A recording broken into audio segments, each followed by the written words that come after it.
Hello everyone, it's Louisa, and in today's video I'm going to be doing story time with Louisa Ruby, and we are going to be reading a version of Oliver and Company. If you are a returning viewer or subscriber, thank you so much for coming back. I really appreciate the support. And if you're new around here, hi, my name is Louisa, and I'm just a gal who loves to incorporate her childhood loves and hobbies into her adult lifestyle. And one of those loves is Disney.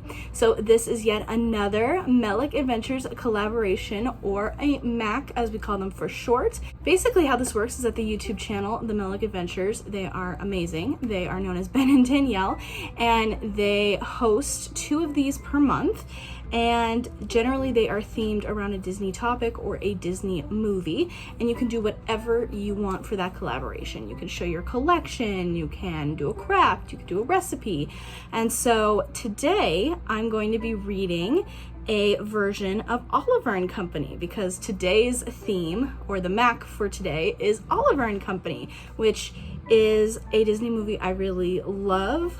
I will admit it does have its flaws. I understand why some people might not be as big of a fan of it, but I like it. I watched it a lot as a kid, so I also don't have really anything of an Oliver and Company collection besides having some pins. So I haven't done this in a while, so I'm very excited. I believe this is the second time I've done this, but I'm very excited. So this book is the Disney Storybook collection.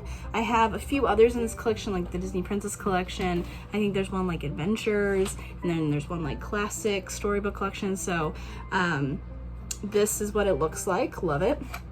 And I've had this since I was a kid. When did this come out? I'm mere curiosity. This came out Disney Press, New York. Do we have 1998? Yeah, that checks out. So I've had this for a good chunk of my life. Without any further ado, let's head on into it. So this is Disney's Oliver and Company. Once upon a time, in the great big city of New York, a little kitten lived on the busy streets. He was looking for a home. He met a street-smart dog named Dodger, who wanted his help getting sausages from a food cart. The hungry kitten did his part, but Dodger tricked him and ran off without their meal. Disappointed and hungry, the kitten followed Dodger to a broken-down barge on the river. There he saw Dodger's gang: Tito the Chihuahua, Francis the Bulldog, Einstein the Great Dane, and a lovely hound named Rita. Dodger was busy acting out the day's events and showing off the sausages they were about to have for dinner. Suddenly there was a loud crash. The little kitten had fallen right through the roof.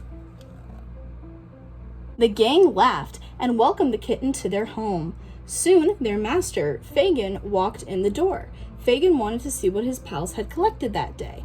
There was nothing but junk in the box. A car horn sounded and made Fagin jump. "Yikes! It's Sykes!" Fagin said worriedly. That's a fun rhyme. Yikes, it's Sykes!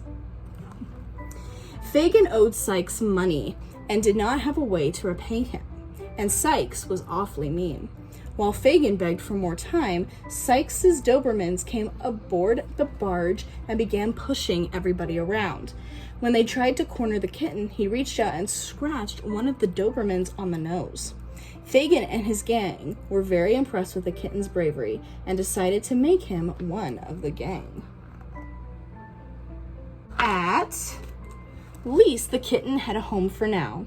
The next day, the gang went out to find money for Fagin. Tito saw a limousine and wanted to check it out. He took the kitten with him. But when Tito accidentally hit the car alarm, the gang fled, leaving the poor kitten tangled up inside. The little kitten didn't know that there was a passenger in the back seat, a little girl named Jenny. She rescued the kitten and told Winston, the driver, to take them home. She wanted to give the kitten something to eat. At home, Jenny's pampered poodle, Georgette, resented the little kitten, but Jenny fell in love with him and named him Oliver. She even got him a special collar and identification tag. Soon, Dodger and the gang showed up to rescue Oliver, but Oliver didn't want to leave with his friends. He belonged with Jenny now. The gang didn't know how Oliver felt. They thought they were helping him get away. There's Einstein ringing the doorbell. When they got back to Fagin's, the dogs realized they had made a mistake. Fagin saw the fancy collar and Oliver's new Fifth Avenue address, and to Fagin, Fifth Avenue meant lots of money. This was his way out with Sykes. He would contact the owner at Fifth Avenue, tell them that he found their cat, and ask for a reward. Then he could pay Sykes back. Fagin was shocked when Jenny showed up.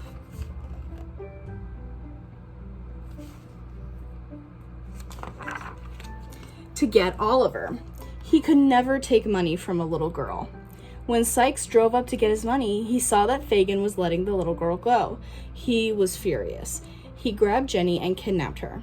"I'm sure someone will pay a ransom for you," Sykes said as he sped away. Fagin and the gang were determined to help Oliver and Georgette get Jenny back.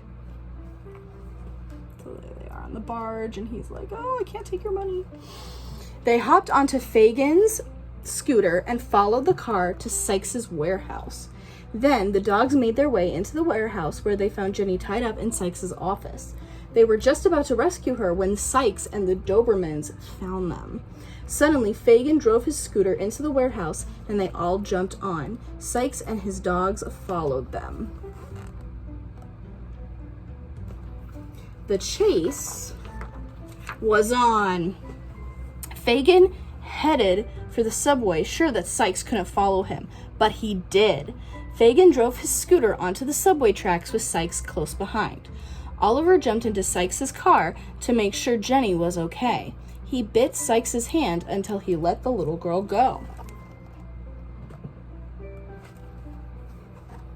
Just as Sykes's Doberman was about to get Oliver, the kitten jumped out the sunroof. Just as Sykes's Doberman was about to get Oliver, the kitten jumped out through sunroof. I feel like that's missing a "the," but okay, don't mind me. A train was coming and Fagin managed to steer onto another track, but Sykes's car crashed into the oncoming train. Jenny didn't know what had happened to Oliver. She was terribly worried. Just then, Dodger walked up to her, carrying the little kitten by his neck.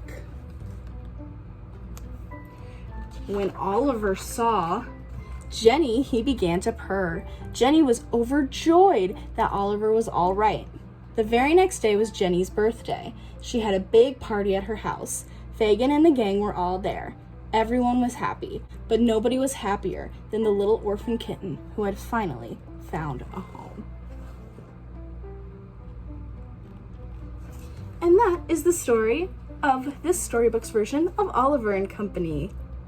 I hope that you guys enjoyed. Please give this video a thumbs up if you did. Be sure to check out my description box below. Everyone that's participating in this collab will be listed down below, so be sure to visit their channels and give their videos some love. And of course, thanks to Ben and Danielle for hosting yet another fabulous Mac. But that is gonna do it for me today. If you want to see more of me and my shenanigans, you can keep up with me on Instagram at louisa.ruby and on TikTok at WheezeQueen3. Thank you guys so much for watching, and I'll see you again soon with a brand new video. Bye! Perfect isn't easy, but it's me. Okay, now I'm leaving. Bye.